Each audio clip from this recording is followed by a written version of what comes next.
Madame, Monsieur, bonsoir. La cherté de la vie est une réalité. Raison pour laquelle une émission qui souhaite lutter contre la vie chère est tout à fait opportune. Votre émission s'appelle Le Consommateur.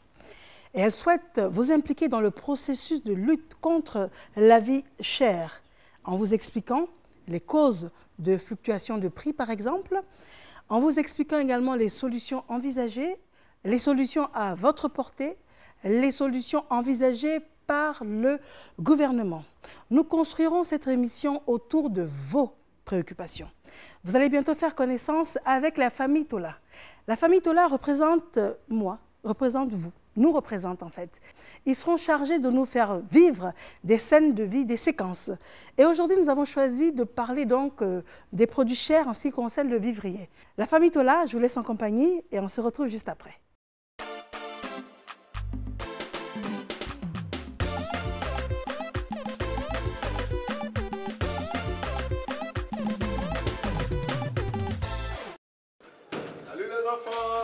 Bonjour, papa. Tu es là? Elle n'est pas venue? Tu aimes ça. Imagine un peu ce que tu aimes. Tu ne vas pas me dire que c'est mon attiqué Grotto là? Bonne devinette. Et c'est ce qui est là. Et donc voilà. Il faut que je monte. Non, s'il te plaît. S'il te plaît. Comme un grand garçon. Tu es arrivé du boulot, tu vas te débarbouiller, tu te laves les mains bien propres et tu viens manger. On est d'accord? D'accord. Allez, mon gros garçon. Allez. Maman. Ton sac. Mon gros garçon.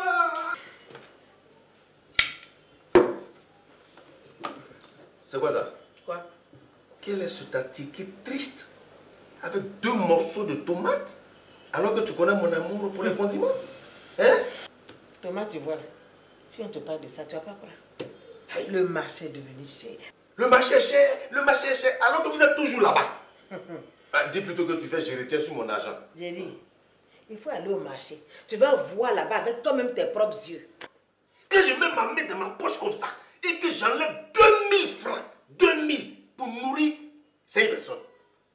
2000, c'est pas suffisant? J'ai dit, aujourd'hui, le tas de piment comme ça qu'on faisait à 25 francs, le tas à 25 francs là, aujourd'hui, le même tas, hein, le même, à 100 francs. Moi, je sais où mon argent rentre. Je sais où mon argent rentre. Voilà mon argent sur ta tête là. On vous donne l'argent pour faire le marché. Vous êtes là, vous gérez. Quand je vais au marché là, ton argent tu me donnes là. Moi-même je prends mon argent, je complète pour faire le marché et puis je prépare pour que tout le monde puisse manger. Arrête! Si tu n'arrêtes pas de bavarder, je vais me taper une grève de la faim. Oui? Et tu sais quelle sera la revendication? Non. Ton départ de cette maison. Toi-même, 2 morceaux de tomates. Je vais moi-même payer des tomates. Et tu verras. Toi-même. On a fait de tomates, tu vas payer devant tout le monde aujourd'hui. Bonjour, monsieur. Je veux 5 boules de tomates. Oh. Merci, monsieur.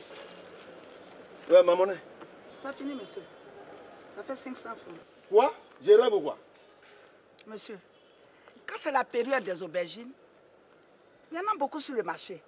Quand c'est la période des piments, il y en a beaucoup sur le marché. C'est pareil pour les tomates. Maintenant, là, ce n'est pas la période. Quand il y aura beaucoup de pluie, on aura beaucoup de tomates. Et là, le tas que vous venez d'acheter à 500 francs, vous les aurez à 100 francs. C'est comme ça. 500 francs tomates. Ça fait sourire, hein, parce que si vous faites votre marché, ou si on le fait pour vous, cette phrase revient constamment. C'est cher. Le marché est cher, c'est comme ça manque. Alors, est-ce à dire que par période, les prix sont différents ou les produits disparaissent? Est-ce que nous parlons là de la saisonnalité des produits? Un élément du reportage et juste après, nous allons parler avec des personnes ressources sur notre plateau. À tout de suite. 1 kilo de tomates à 250 francs CFA en moyenne sur le marché, c'est le prix auquel vous l'achetez en période d'abondance, c'est-à-dire de juillet à septembre. En dehors de ces saisons, le prix de la tomate peut grimper jusqu'à 2000 francs CFA le kilo. Explication toute simple de ces écarts de prix, la saisonnalité des produits que nous trouvons sur nos marchés. Cela signifie que de nombreux produits sont disponibles en abondance sur les marchés à certaines périodes de l'année et plus rares à d'autres, parce que chaque produit a une période favorable au cours de laquelle sa culture est possible. En saison sèche par exemple, peu de produits poussent, donc difficiles à trouver et coûtent naturellement plus cher. La Côte d'Ivoire est divisée en 3 grandes zones agroécologiques. La zone guinéenne, située au sud, qui représente 50% du territoire, est la plus pluvieuse et comprend pratiquement toute la région forestière. La zone soudano-guinéenne, environ 19% du pays, est une zone de transition entre la zone forestière et le nord. La zone soudanienne, 31% du territoire, est située plus au nord. C'est une région de savane au climat tropical, de type soudano-guinéen, avec une seule saison de pluie. Les grandes zones de production de la tomate sont les localités d'Abangourou, Yamoussoukro, Anibilekro, Sinematiali, Bongwanou, Ferké, Rubino et Méagui.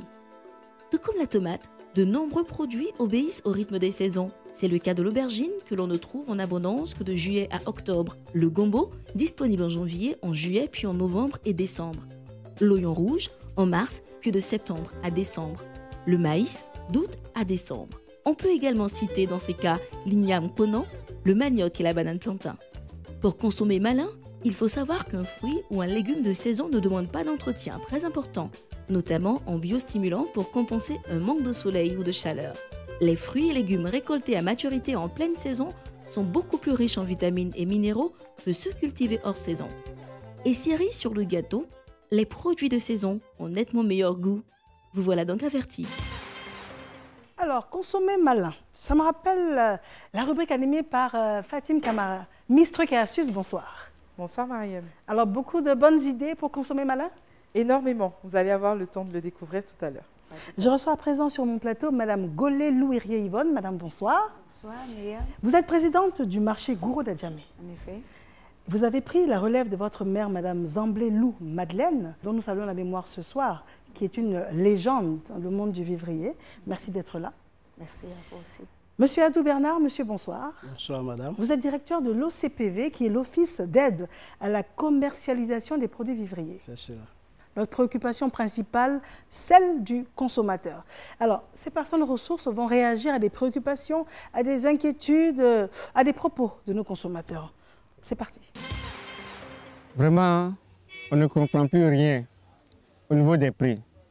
Ça change tout le temps. Aujourd'hui, c'est tel prix, demain, c'est notre prix. C'est grave. On ne comprend plus rien.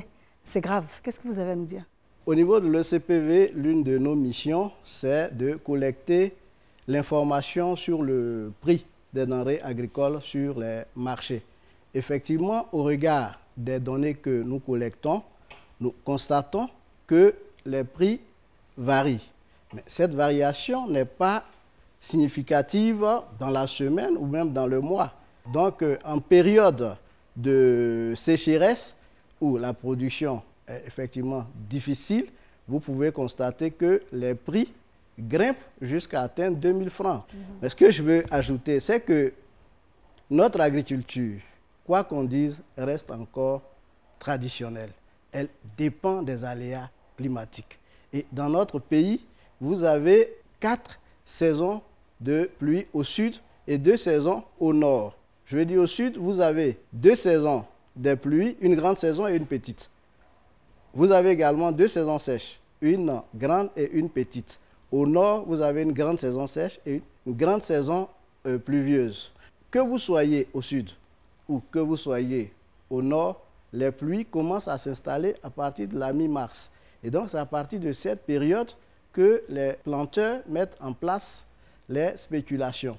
Et donc, pour des produits à cycle court comme les légumes, qui font autour de 3-4 mois, à partir de mars, une fois qu'on les a mis en place, vous avez à partir de juin les premières productions qui sortent, juillet également. Et quand vous atteignez le mois d'août, septembre, vous avez une abondance de ces produits-là sur le marché. Et donc, les prix sont effectivement chers. Ce que monsieur ne dit pas, c'est qu'il dit les prix changent, ça augmente, mais en réalité, ça peut baisser aussi. Ça, il faut qu'il le dise. Alors, donc, quand vous entrez, par exemple, dans la saison sèche, qui commence au mois de décembre par là, les conditions de production sont extrêmement difficiles.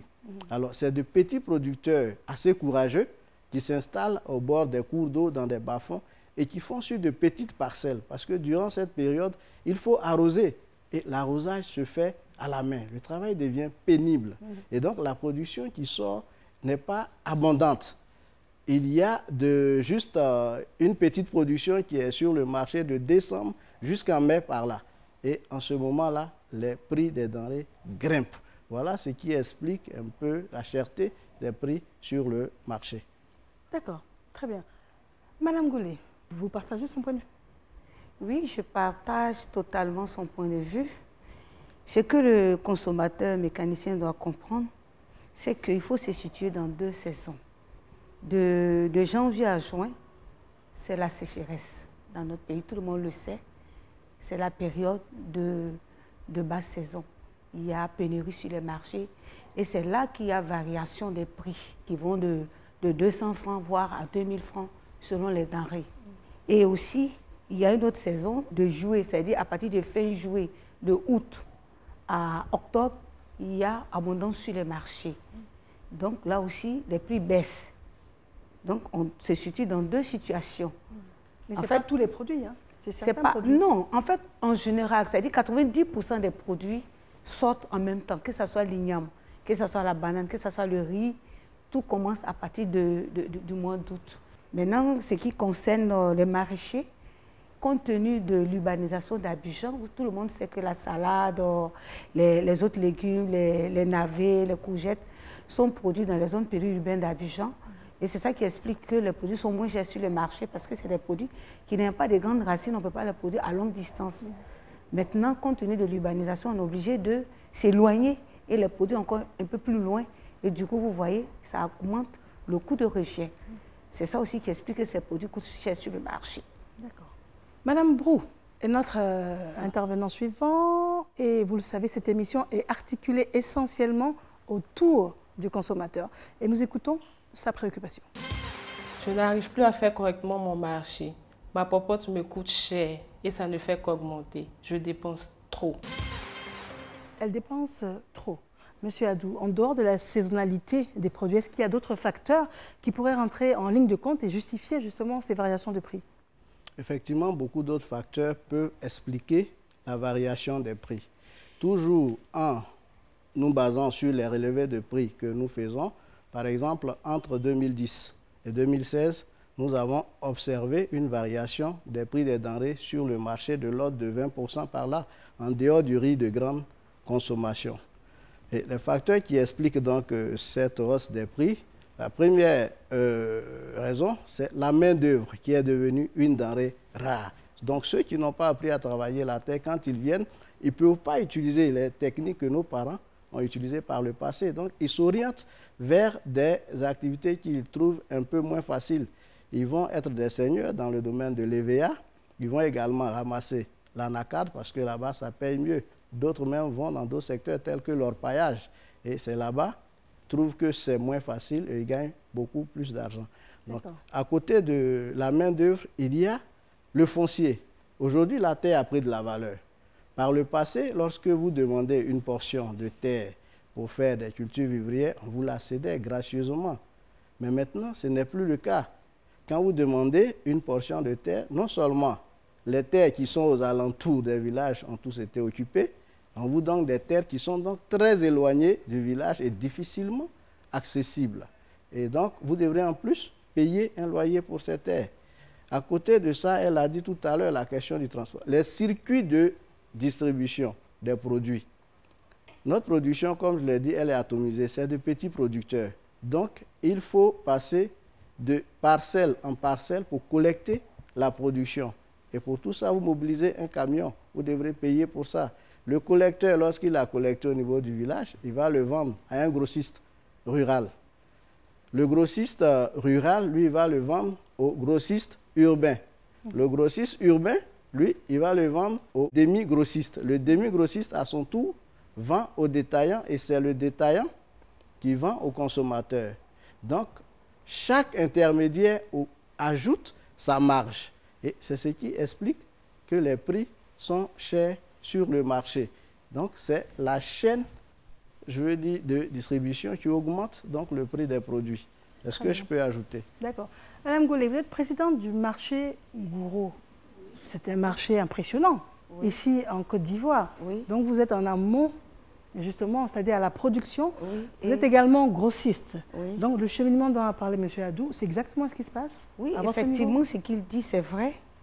Dans la plupart des cas, le coût du transport étant élevé, la main-d'œuvre étant rare, les semences aussi, on n'en trouve pas. Donc, il y a moins de producteurs. Parce qu'avant, il y avait beaucoup de producteurs. Chaque parent, chaque famille dans les villages produisait. Mais aujourd'hui, on constate qu'il y a moins de producteurs. Tout le monde s'est aligné sur la production de l'EVA-culture, de l'anacarte. Tout le monde a abandonné le vivrier. Et du coup, ça fait qu'il n'y a pas beaucoup de producteurs. Donc, il y a un problème de main-d'œuvre. Du coup, le rendement est faible. On a des difficultés à trouver les produits sur le marché. Sinon, avant, nous ne produisions pas. Nous ne faisons que commercialiser. Mais quand nous nous sommes rendus compte qu'il y a rareté des produits sur les marchés, on s'est dit, mais on est un marché, on ne peut pas s'asseoir pour attendre que les producteurs viennent nous donner, puisqu'il n'y en a même plus de producteurs, ils n'ont pas les moyens de production, ils ont des difficultés. Et le climat aussi n'est plus favorable. Donc, qu'est-ce qu'il faut faire? Il ne faut pas croiser les bras pour attendre. C'est pour ça que nous nous sommes lancés dans la production, pour pouvoir, à notre niveau, faire quelque chose pour pouvoir aider les Ivoiriens, faire face à la demande. Mais malgré tout cela, ce que nous faisons, c'est très, très insuffisant. Et ça ne peut pas vraiment aider. Voyons voir ce que dit M. Adé, qui sera pour aujourd'hui notre dernier intervenant. Je me rends compte que la cherté de la vie, ça ne touche pas seulement que les petits ménages. Nous sommes tous concernés. Chaque jour que Dieu fait, nous faisons face à l'augmentation des produits de la vie. Franchement, que fait le gouvernement devant toute cette situation de tous les jours? Alors, M. Adé le dit avec tellement de désespoir. Que fait le gouvernement face à cette situation, M. Adou? Je voudrais rassurer M. Adé et lui dire que le gouvernement fait beaucoup de choses, le gouvernement fait beaucoup d'efforts. La question de la cherté de la vie est une préoccupation majeure auquel le gouvernement s'attelle toujours à trouver des solutions. Récemment, si vous avez suivi le Conseil des ministres, il y a eu la réforme du Comité national de lutte contre la vie chère qui s'est opérée. Donc, toutes ces actions contribuent donc à lutter contre la vie chère. Mais à côté de cela, tout à l'heure, dans notre intervention, nous avons dit que le marché obéit à la loi de l'offre et de la demande. Donc, plus les produits sont sur le marché, moins le consommateur paiera. Et donc, la première action du gouvernement, c'est de faire en sorte que les produits soient disponibles sur le marché. À cet effet, il y a d'importants programmes et projets de développement qui sont mis en œuvre. Vous avez d'abord le cadre général, le PNIA. Le PNIA 1, qui a vu déjà son bilan réalisé récemment à Bassam. Le PNIA, c'est le Programme national d'investissement agricole. Donc, il y a le PNIA 2 qui est en cours. Il y a également des projets tels que le projet d'appui à la production agricole et à la commercialisation, le Propacom, qui se réalisait dans le nord du pays, le centre et le nord du pays, mais qui est actuellement en train d'être réalisé également dans l'ouest du pays. Vous avez le programme de productivité agricole qui a été également mis en œuvre. À côté de ce programme, vous avez vu récemment, au mois de décembre, M. Daniel Kablan-Dekan, qui était alors Premier ministre de la Côte d'Ivoire, qui a lancé le programme d'urgence au secteur du vivrier à Yamoussoukro. Et donc, toutes ces actions sont faites par le gouvernement pour rendre la vie moins chère sur le marché. Le ministère du Commerce, le ministère de l'Artisanat et la promotion des PME, dirigé par M. Souleymane Diarra-Souba, en a fait également son cheval de bataille. Très bien. Madame Golé, après ce qu'il vient de dire, vous, en tant que productrice, est-ce que vous bénéficiez de tous ces programmes-là? Nous, à notre niveau, nous n'avons pas bénéficié de ce programme-là. Mais par contre, ce que nous demandons plus parce que ça, c'est des petits projets, c'est des projets dirigés pour des petits producteurs dans nos localités. Nous sommes une coopérative, une grande coopérative, et nous demandons à l'État de professionnaliser le secteur du vivrier, organiser mieux le secteur du vivrier, comme l'a été le secteur du café-cacao. Vous savez tous que la Côte d'Ivoire est le premier producteur de cacao. Pourquoi? C'est parce qu'il y a une bonne organisation derrière. Le secteur du vivrier ne bénéficie pas de tout cela. Et donc, je souhaite que le gouvernement soutienne le secteur du vivrier en créant un fonds de garantie logé dans les banques qui peut faciliter l'octroi des crédits à ces structures-là. Parce qu'aujourd'hui, nous ne bénéficions pas du financement du vivrier. Parce que les banques disent que le secteur du vivrier est très précaire et que si nous finançons le vivrier, nous ne pourrons pas rentrer dans nos fonds. Il n'y a pas suffisamment de garanties qui ne peuvent pas financer. Mais si le secteur n'est pas financé, comment est-ce qu'on peut avoir de grandes productions? Donc je demande à l'État vraiment de s'atteler à soutenir le secteur.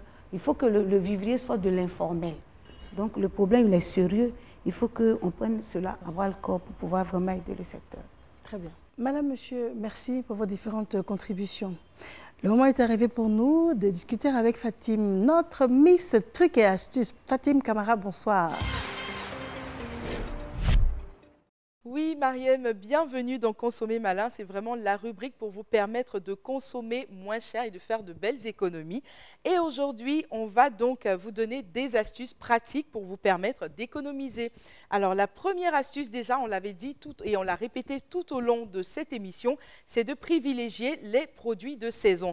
Évidemment, lorsque ce sont les produits de saison, déjà, ils reviennent moins chers, ce qui est à l'avantage du consommateur, mais également, ils ont meilleur goût et ils permettent d'avoir des produits riches en vitamines, donc ils sont très bons pour la santé. Deuxième astuce du jour, privilégier les marchés en gros. Oui, parce que aller faire le marché en gros, ça vous permet de mieux négocier les tarifs et donc d'avoir plus de produits. Donc si vous êtes seul chez vous et que vous ne pouvez pas aller faire trop d'emplettes, vous pouvez par exemple vous associer avec une voisine, une amie, une cousine par exemple pour aller faire le marché ensemble et ensuite après, une fois chez vous, vous ferez la répartition. Ça vous permettra de mieux négocier donc les tarifs sur les marchés et de réduire les coûts d'achat. Troisième astuce et non des moindres, Madame Herrier vous l'a soufflé tout à l'heure, privilégier le marché les lundis et les jeudis. Pourquoi? Parce que ce sont ces jours-là que les produits vivriers arrivent sur les marchés venant de toutes les villes de l'intérieur du pays. Et donc le lundi et le jeudi, vous pourrez avoir des tarifs moins élevés plutôt que d'y aller le samedi ou le dimanche comme on en a l'habitude. Et si vous travaillez, si vous êtes une femme très occupée, vous n'avez tout simplement qu'à faire une liste, à la confier à votre nounou ou à quelqu'un de votre entourage en qui vous avez pleinement confiance pour faire vos courses et pour vous permettre encore de faire des économies. Quatrième astuce du jour et non des moindres, évidemment, si on fait le marché en gros, comment bien conserver ses fruits et légumes plus longtemps. Donc aujourd'hui, on s'intéresse à la tomate parce qu'en juillet, elle est également de saison. Et donc, si vous achetez vos tomates sur les marchés vivriers, par exemple, quand vous les ramenez à la maison, n'ayez pas le réflexe de les ranger au réfrigérateur. C'est ce que beaucoup d'entre nous faisons et c'est une erreur. Il ne faut pas conserver ces tomates au réfrigérateur. Elles sont mieux conservées en plein air, à l'abri de la lumière ou tout simplement dans un bol comme ceci. Vous n'avez simplement qu'à les ranger bien la tige vers le haut, à les placer comme ceci dans votre bol. Voilà, vous placez vos tomates comme ça, bien à l'abri de la lumière. Et enfin, vous pouvez tout simplement les recouvrir de sopalin ou de papier journal pour absorber toute l'humidité. Vos tomates ainsi se conserveront plus longtemps et vous aurez un très bon goût, bien entendu, à la cuisson. Retrouvez-nous pour plus d'astuces en vous rendant sur le site internet du ministère du Commerce, de l'Artisanat et de la Promotion des PME ou encore sur la page Facebook du Conseil national de lutte contre la vie chère et également sur son site internet. Fatim, merci bien. J'espère que ces conseils en tout cas vont vous servir et que ça va vous permettre de consommer mieux. Merci Fatim, à la prochaine émission. Il ne me reste plus à ce stade de l'émission de remercier nos invités ressources. Madame Golé Lou Herrier Yvonne, je rappelle, vous êtes présidente du marché Gouro d'Adjamé. Monsieur Adou Bernard, vous êtes directeur de l'OCPV, l'Office d'aide à la commercialisation des produits vivriers. Merci à vous d'être venu. En guise de conclusion, j'aimerais vous rappeler certaines de nos ambitions. Nous souhaitons vous informer sur les mécanismes du marché. Nous voulons également développer en vous un comportement citoyen dans votre mode de consommation. Et nous voulons vous informer sur les prix et les disponibilités des produits de grande consommation. Et puis, vous démontrer à quel point est-ce que le gouvernement est à vos côtés à travers des actions dans le cadre de la lutte contre la vie chère. Voilà. Madame, Monsieur, bonsoir.